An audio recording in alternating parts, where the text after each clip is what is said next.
Welcome back to my channel. Thank you so much for stopping by. If you're new here, you're welcome. Thank you so much for coming. Welcome home. So please click on the subscribe button, share, like, comment, and to my subscribers, you guys, I see you all. I feel the love. Thank you so much. I see you. I feel the love. I see everything you guys are doing. I don't take it for granted. Thank you for liking. Thank you for sharing. Thank you for commenting nicely. I see your comments. I mean, I can't begin to start mentioning names now, but you know yourselves, you guys.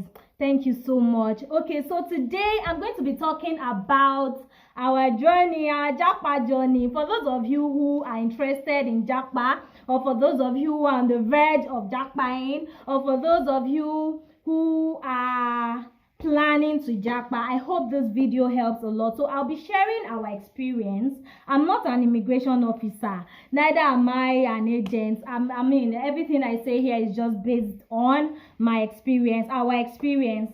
So please,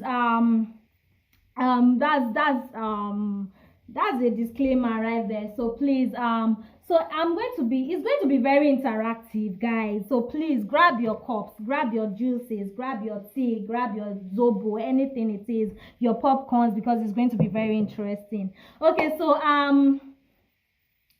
from A to Z, I'll be telling you everything from A to Z. But it's going to be in series. It's going to be in 2 series, just so I don't bore you guys, you know, just so it's not too long and everything. So it's going to be in 2 series. I'll be breaking it into 2. So this part will be talking about the start, and the other part will be talking about the documents and everything you need for your Japa process. That's if you're interested. So some people have been asking, what kind of visa are you on, for how long, and everything. So please, I'll be telling you everything in this video. So please stick around, go nowhere. I'll be right back. Okay, welcome guys. Okay, so the first of all, I am on a student visa to the UK, and it's for 2 years. It's going to last for 2 years. Actually, there are some courses and some schools. It depends on your choice. Actually, you can decide to go for a 1-year course, and you can decide to go for a 2-year course.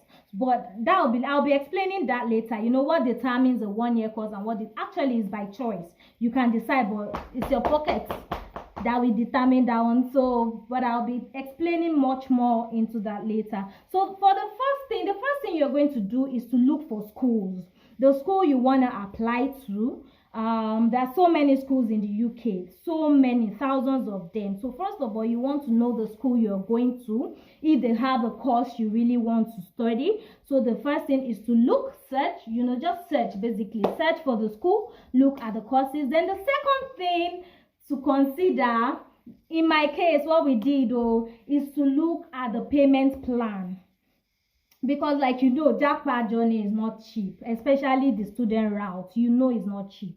So you want to look for a very flexible payment plan. What I mean by payment plan is, you know, after the initial first deposit, you have to look at the payment plan. If it's in installments, will your school allow you to pay installmentally?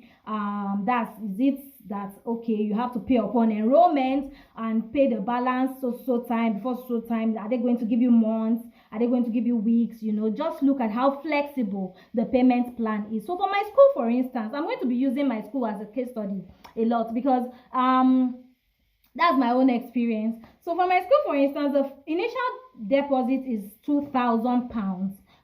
It depends on your course. For a 2-year course, it's actually more expensive than a 1-year course. That's why I said it's your choice to decide whether 1 year or 2 years, but it's your pocket that will determine at the end of the day. But you know, the thing about 2 years is that it gives you a longer time to stay. Unlike 1 year, before you know it, before you close your eye and open it, 1 year is already here. So that's why we decided to go for a 2-year course. You know, it gives you a longer time, but it's actually more expensive. Before you even pay at all, you have to look for schools, apply. You can apply to as many schools as you want. You can apply to 5 schools, you can apply to 4 schools, just so you have options to choose from at the end of the day. In case this school is doing anyhow, you have another option, you know.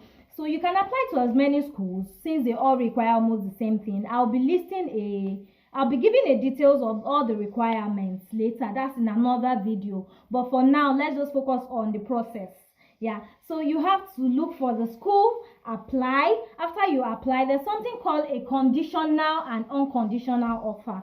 A conditional offer means there's a condition attached to it. It means it's not a complete admission yet. So you have to, when they give you a conditional offer like that, it means they're asking you for more documents. Maybe the documents you provided are not enough, or they need to prove something. So they'll ask for more documents. So they first give you a conditional offer, then an unconditional. An unconditional offer means there's no condition attached to it.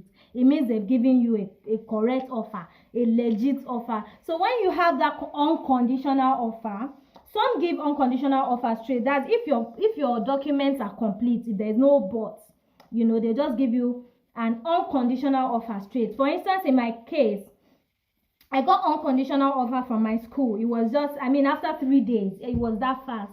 Northumbria University is the best.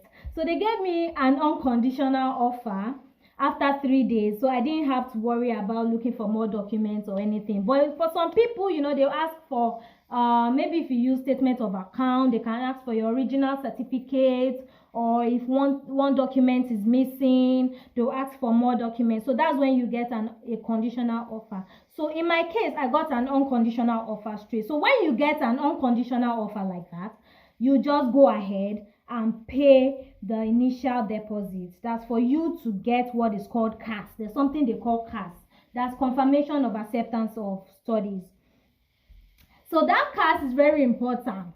After you have paid the deposit, they give you something called CAS. I'll explain the period, but for now, let's just go into the process. So when you get that CAS, you'll be needing that CAS to apply for your visa. There's something they call tuberculosis test as well. You go to Lagos or Abuja to do that one. So you have to have the certificate, the CAS certificate as well. And yeah, basically that's just it. So you pay, you look for the school you want to apply, you apply, get an unconditional offer, then you go for your TB test, then you get your CAS and apply for your visa. So that's pretty much it. And don't worry, I'll break down everything. So for us, we started applying in February. We started the whole visa process in February. And that's for September intake, for September admission. So you have to start as early as possible. What is this now? I'm coming. I'm almost through, please.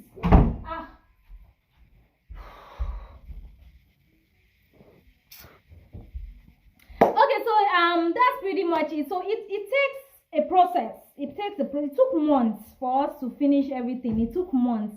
So I'll be explaining everything in the next video. How long it will take, from one step to another, what are the documents you need. So for now, that's pretty much it. You need to apply to schools, get an unconditional offer, get something they call CAS. Then your TB, go for your TB test and get every other document you need to apply for your visa, and then you apply and you have it. So see you in the next video.